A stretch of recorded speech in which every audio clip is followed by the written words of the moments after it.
Peringati Hari Diabetes Sedunia yang jatuh setiap tanggal 14 November, Nutrifood gelar kegiatan kesehatan senam bersama pada Minggu 13 November 2016 di halaman sepak bola Jakabaring.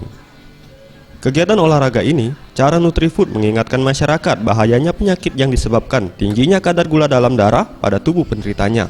Menurut Andi Gunardi, Marketing Manager Nutrifood Indonesia area Sumatera 3, kegiatan dimulai pukul 6.30 waktu Indonesia Barat, diawali donasi senyum di tangan dengan sumbangsi tanda tangan pada media yang sudah disiapkan, dan satu tanda tangan bernilai Rp1.000 yang akan didonasikan untuk para penderita diabetes di seluruh Indonesia. Selain itu, pihaknya juga menggelar senam massal untuk mengkampanyekan hidup sehat, bebas diabetes yang diikuti oleh masyarakat Palembang yang kebetulan berolahraga di Jakabaring Sport City, serta cek kadar gula dalam darah gratis. Ia berharap, melalui kegiatan ini, masyarakat dapat terinspirasi untuk memulai gaya hidup sehat, serta permulaan mengurangi jumlah konsumsi gula pada setiap makanan dan minuman yang dikonsumsi setiap harinya.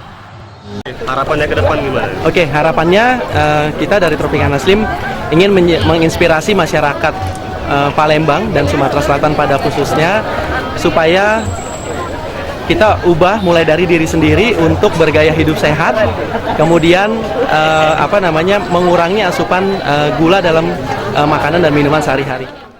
Menurut Murniati, salah satu peserta senam menjelaskan, kegiatan ini sangat baik karena masyarakat diajak untuk memahami untuk hidup lebih sehat. Sehat, baik buat kesehatan kita. Anugrah Sandi Pratama, Sriwijaya TV.